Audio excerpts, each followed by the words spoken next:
하나님의 놀라우신 은혜와 역사하심이 저와 여러분들 가운데 넘치도록 임하시기를 주님의 이름으로 축복합니다. 제가 말씀을 준비하면서 처음 강단에서 설교를 할 때를 생각해 보았습니다. 제가 처음 강단에서 말씀을 전하게 된 때는 대학교 4학년 신학생 시절이었습니다.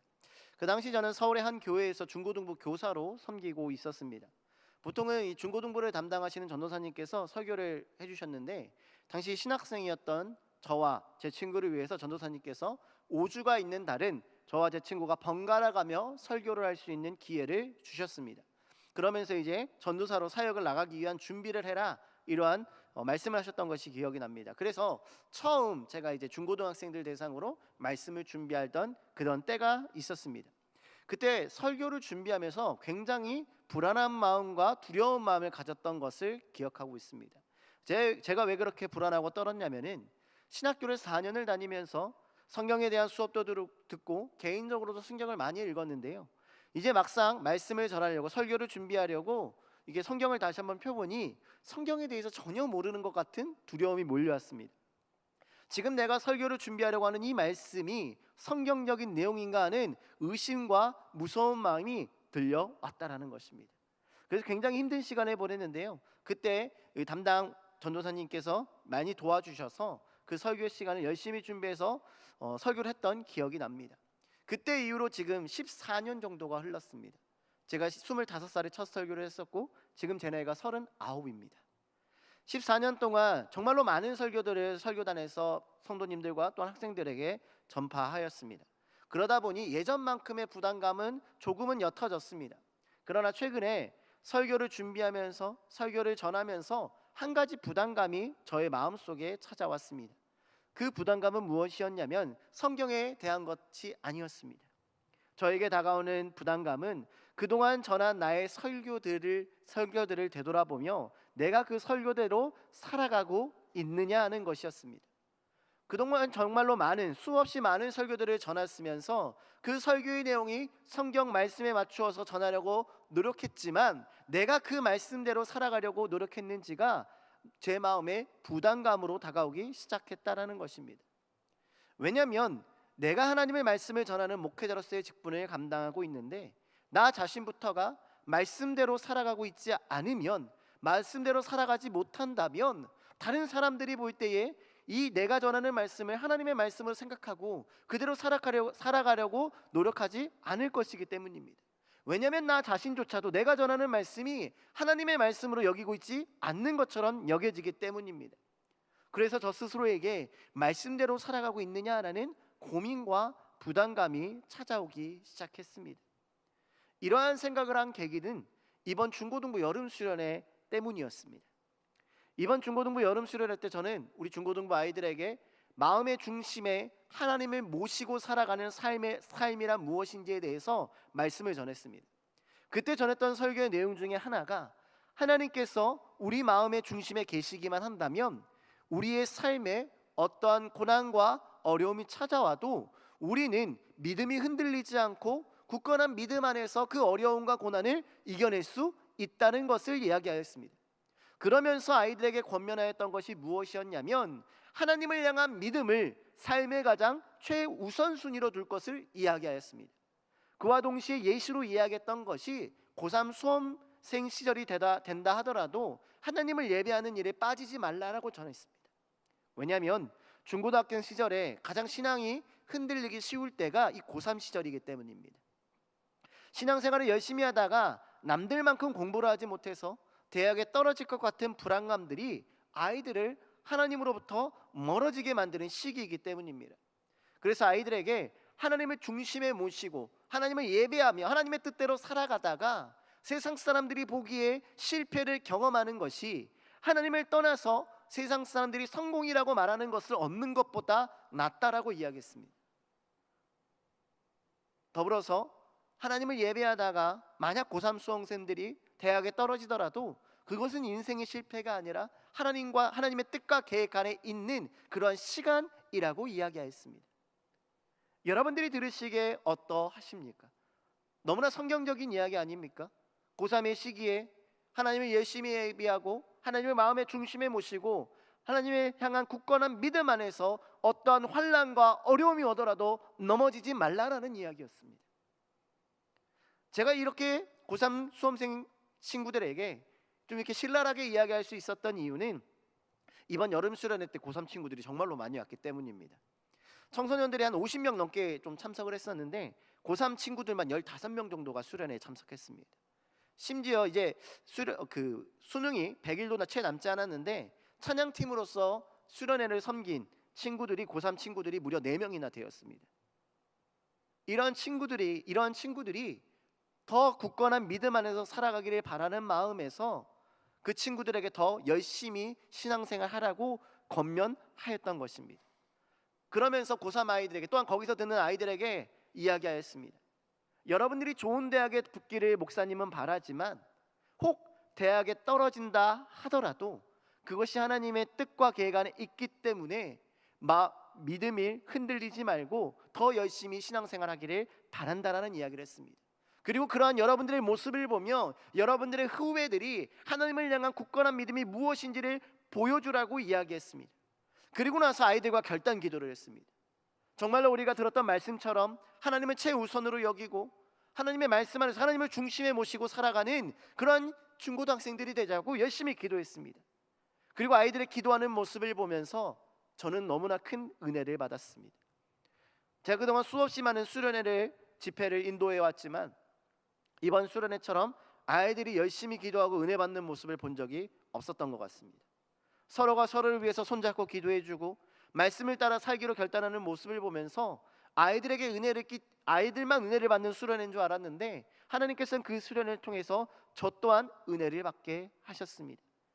그렇게 뜨겁게 기도하고 둘째 날 저녁 집회가 끝나고 제 숙소로 돌아와서 은혜를 묵상해 보았습니다. 그럴 때 하나님께서 저에게 이러한 생각을 주셨습니다. 오늘 너는 아이들에게 하나님을 최우선으로 두고 말씀을 따라 살아라고 이야기했는데 너는 과연 그렇게 살 수 있느냐라고 물어보셨습니다. 처음에는 그럴 수 있다라고 대답했습니다. 왜냐하면 저의 고3 시절은 그러한 삶이었기 때문입니다. 아이들에게 이야기했던 것처럼 저는 고3 시절에도 예배에 빠지지 않았고요, 열심히 교회 봉사를 했습니다. 정말로 최선을 다해서 예배를 빠지지 않고 하나님의 자녀로 살아가려고 노력했습니다. 그렇게 처음에는 하나님께서 너 또한 그렇게 살아갈 수 있느냐라고 물어보실 때에 저 또한 그렇게 살 수 있을 것이다 라고 얘기했습니다. 그런데 며칠이 지나지 않아 이러한 저의 고백을 시험받는 시간이 찾아왔습니다. 중고등부 예배를 드려야 되는 시간이었는데요, 예배에 도저히 집중할 수가 없었습니다. 개인적인 어려운 일로 인하여 마음이 어렵기 때문입니다. 아이들은 앞에서 열심히 찬양하고 뜨겁게 찬양하고 있는데 찬양의 가사가 눈에 들어오지 않았습니다. 금방이라도 저 자신이 무너져 내릴 것 같은 시간이었습니다.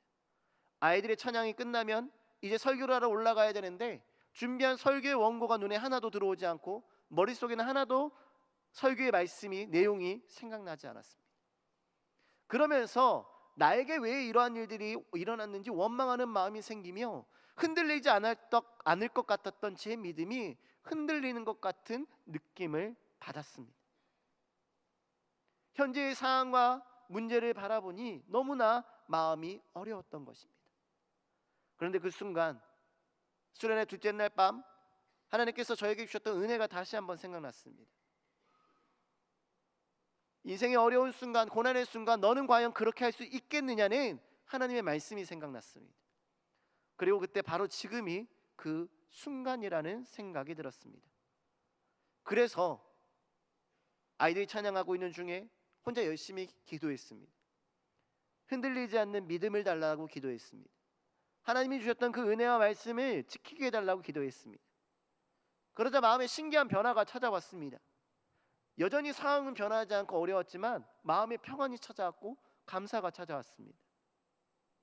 제가 생각하지 못했던 그런 하나님의 은혜가 다시 한번 깨달아지는 시간이 찾아왔습니다. 그리고 하나님께서 저와 함께 하시는 것 같은 느낌을 받았습니다. 이러한 경험을 통해서 제가 한 번 더 깨달은 사실이 있습니다.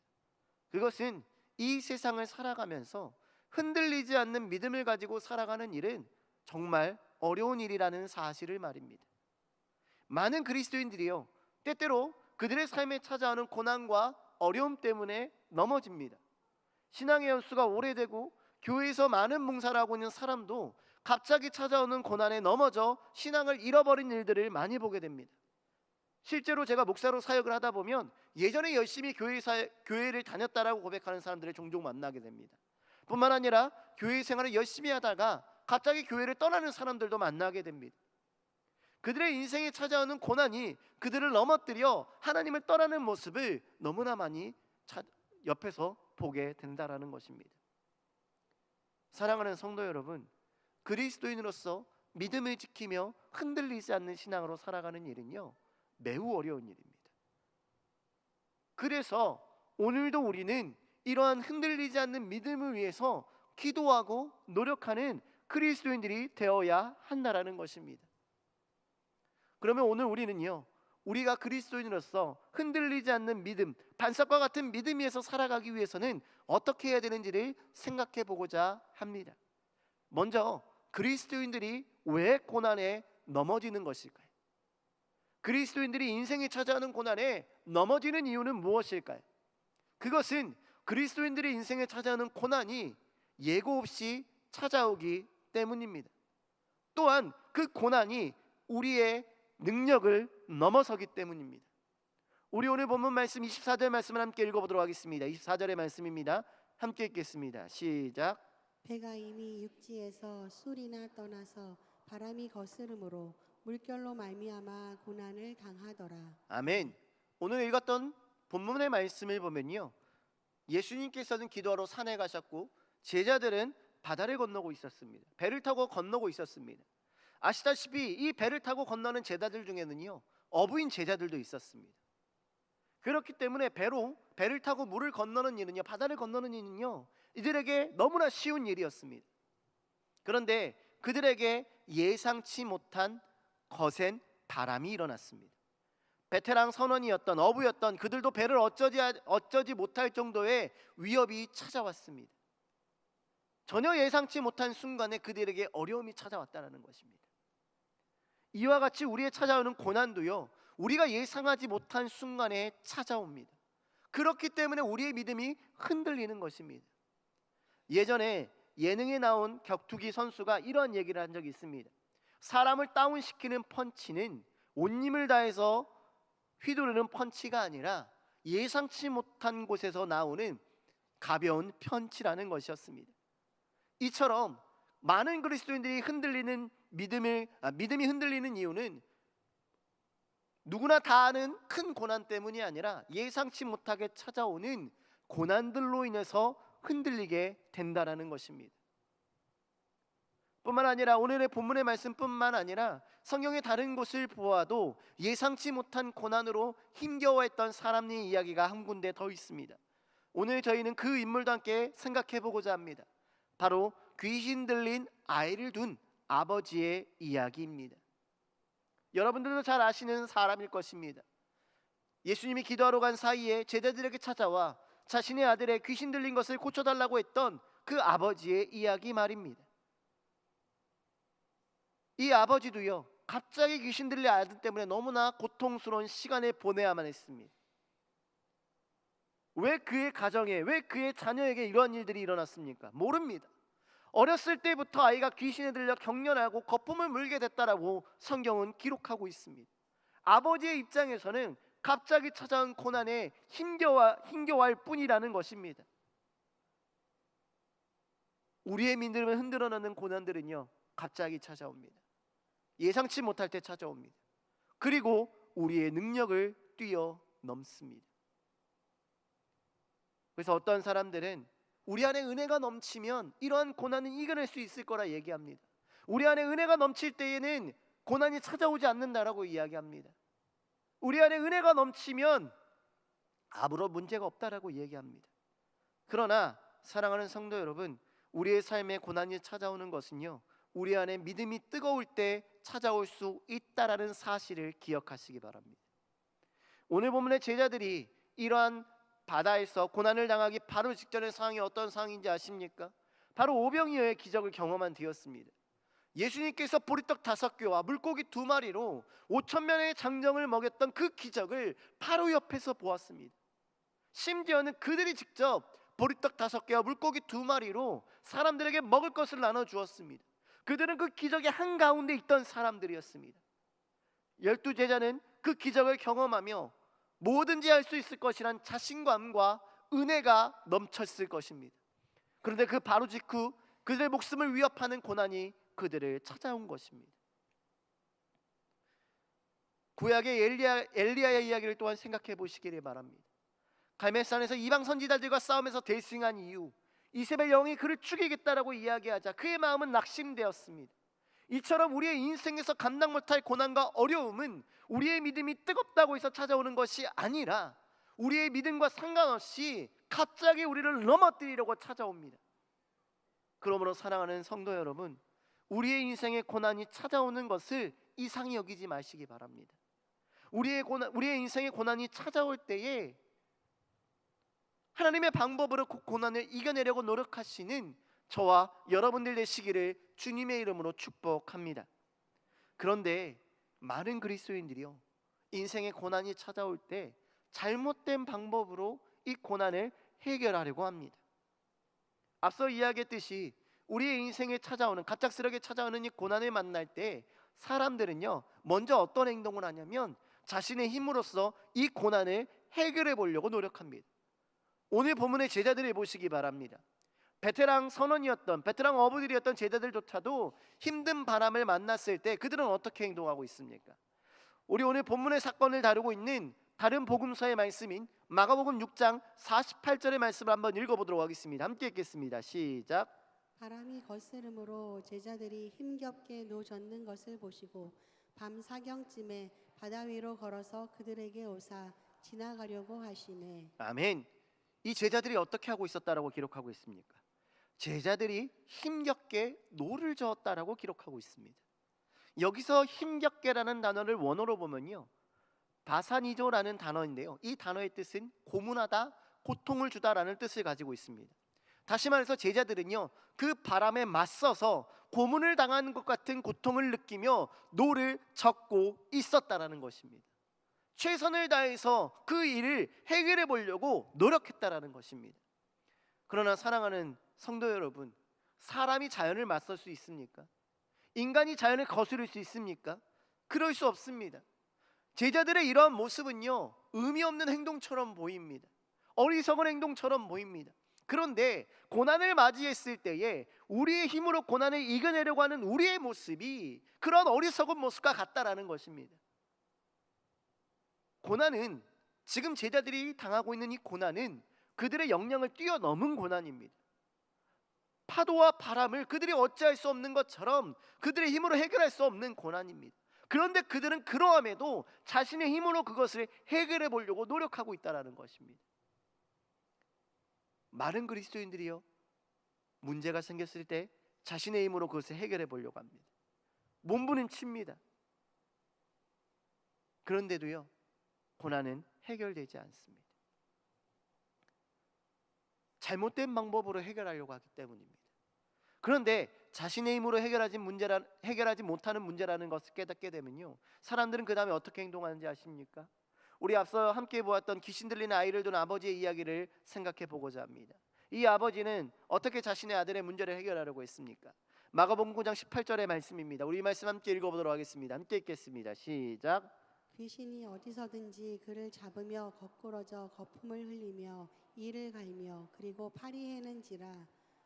내가 선생님의 제자들에게 내쫓아 달라 하였으나 그들이 능히 하지 못하더이다. 아멘. 어떻게 했다라고 이야기합니까? 제자들에게 내쫓아 달라고 찾아왔습니다. 바꾸어 말하면 사람을 의지했다는 것입니다. 자신의 힘으로 고난을 이겨내지 못하면 사람들은 다른 사람을 찾아갑니다. 그런데 나도 해결하지 못한 문제를 다른 사람이 해결할 수 있겠습니까? 해결할 수 없습니다. 오히려 다른 사람으로 인하여 문제가 더 복잡해지기도 합니다.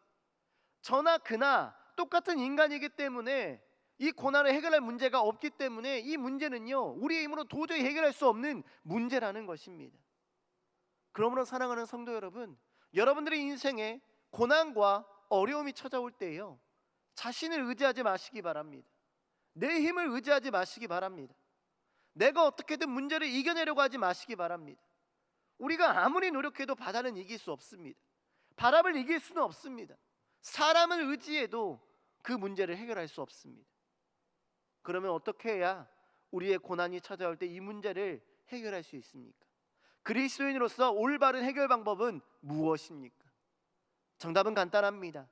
예수님이 우리와 함께 하실 때 우리의 고난의 문제는 해결됩니다. 오늘 본문의 제자들을 힘들게 한 바람이 언제 멈추었습니까? 우리 본문 31절과 32절 말씀을 함께 읽어보도록 하겠습니다. 함께 읽겠습니다. 시작.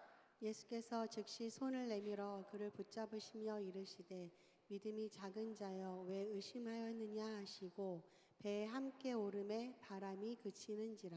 아멘. 어떨 때 바람이 그쳤다고요? 예수님이 그들과 함께 배에 올랐을 때 바람이 그쳤습니다.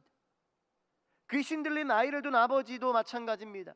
사람들을 의지했을 때는 아이를 고치지 못해왔는데 예수님께서 그와 함께 하시자 자신의 귀신 들린 아이가 고침을 받게 되었습니다.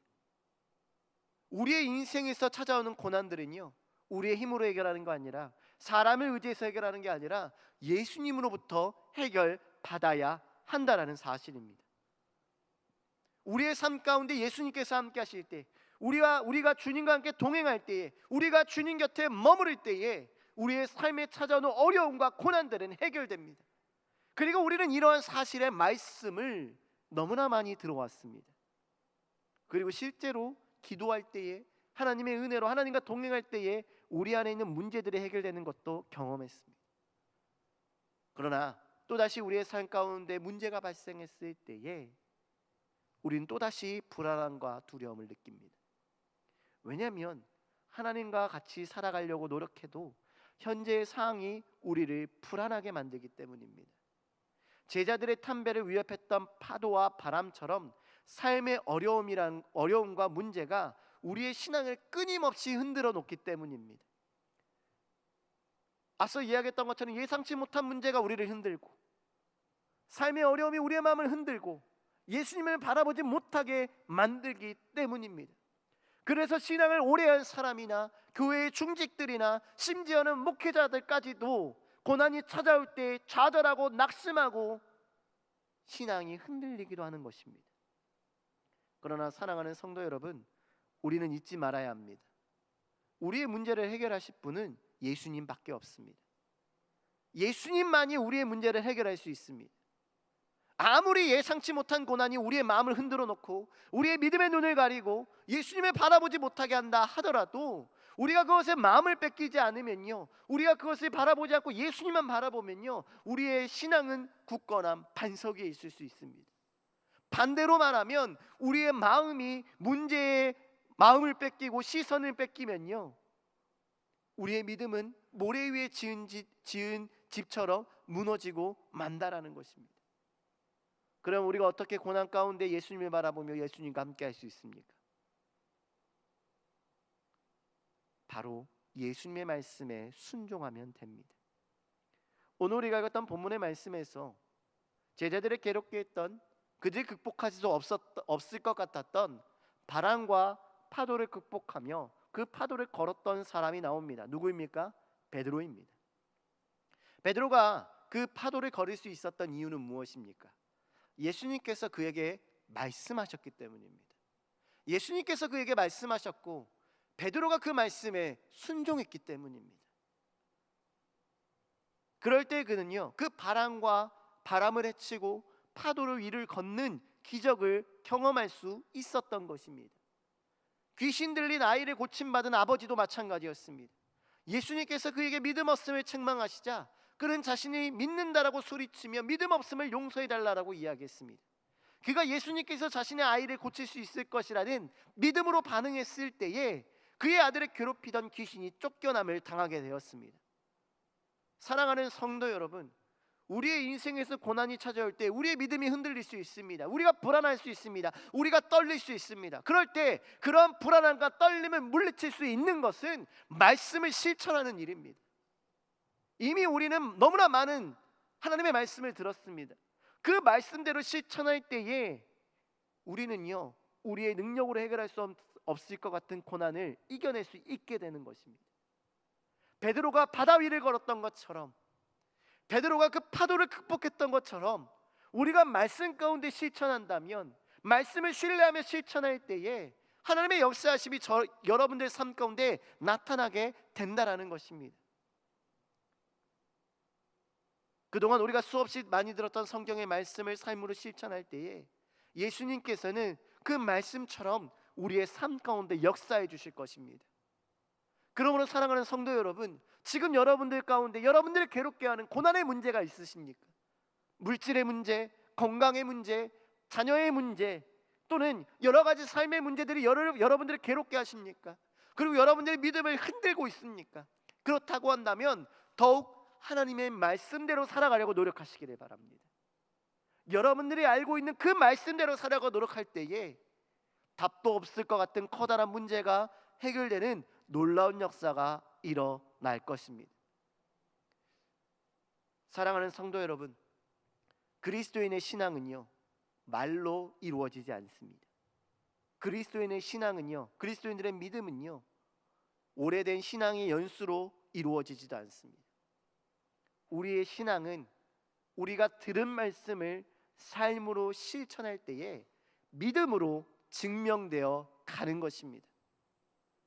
그러므로 사랑하는 성도 여러분, 말씀을 듣는 것에서 그치지 말고 말씀의 실천함으로 환난 중에도 고난 중에도 굳건한 믿음 위에서 하나님의 살아계심을 경험하시는 저와 여러분들의 삶이 다 되시기를 주님의 이름으로 축복합니다. 우리 신랑께 찬양하도록 하겠습니다. 주님 나를 부르시니 두려움 없이 배에서 나아가리라. 이 찬양의 가사처럼 하나님, 우리의 삶의 여러 가지 문제들이 우리를 괴롭게 하지만 하나님의 말씀을 의지하여 주님이 나를 부르시기에, 주님이 나보고 나오라고 이야기하셨기에 내가 그 바다로 나아가겠습니다. 그 말씀에 순종함으로 믿음을 나타내겠습니다. 우리 이렇게 고백하며 찬양하도록 하겠습니다.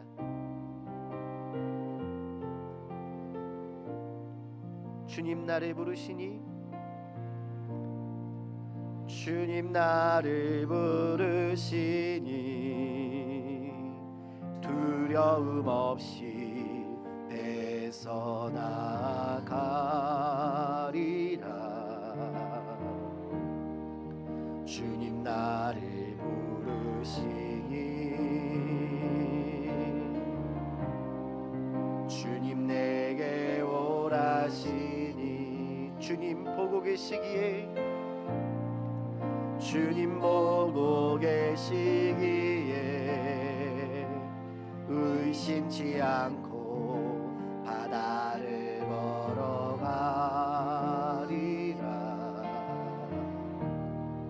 주님 보고 계시기에, 주님 여기 계시기에, 주님 여기 계시기에, 주님 여기 계시기에 이 깊은 바다가 반석이 되고, 주님 여기 계시기에 반석 위를 내가 걸어가리라. 주님 여기 계시기에 저 거친 파도가 반석이 되고, 주님 여기 계시기에 반석 위를 내가, 우리 한 번 더 고백합니다. 주님 여기 계시기에, 주님 여기 계시기에 이 깊은 바다가 반석이 되고, 주님 여기 계시기에 반석 위를 내가 걸어가리라.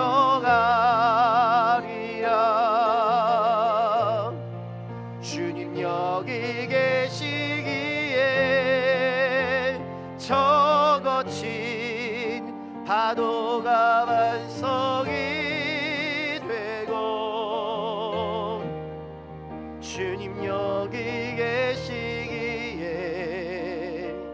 반석이를 내가 걷습니다. 기도하겠습니다. 사랑 안에가 충만하신 하나님 아버지, 감사합니다. 오늘도 주님의 자녀들을 주님의 전으로 불러주시고 주님을 예배하며 주의 말씀으로 은혜받게 하심에 감사드립니다.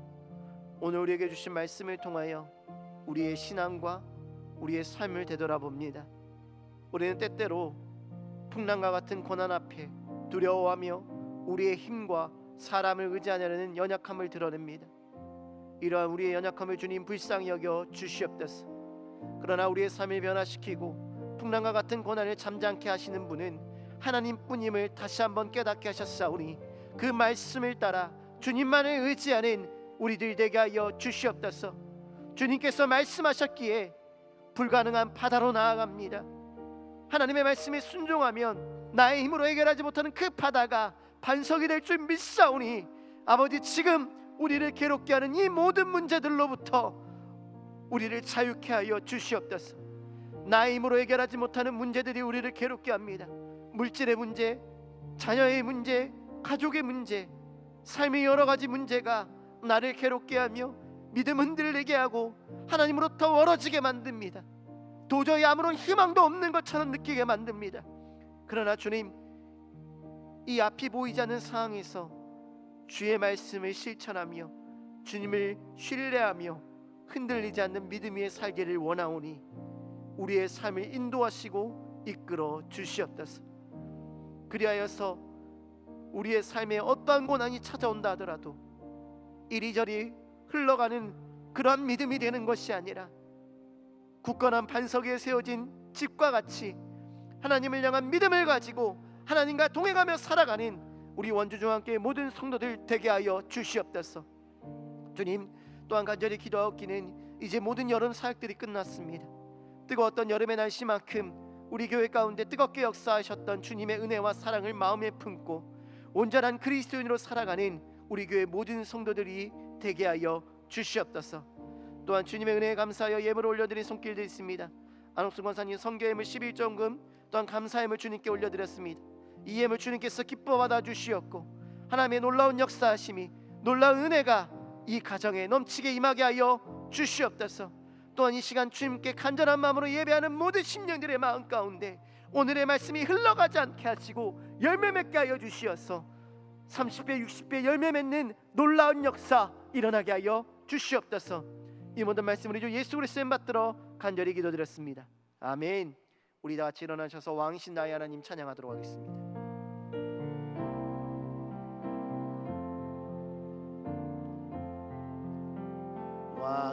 왕이신 나의 하나님, 내가 주를 높이고 영원히 주의 이름을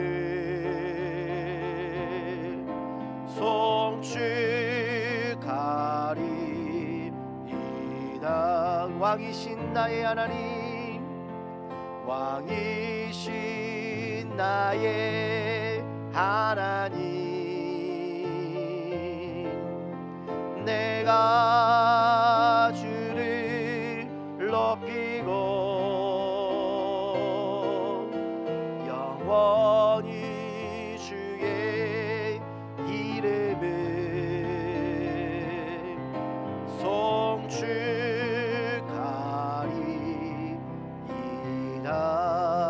송축하리이다.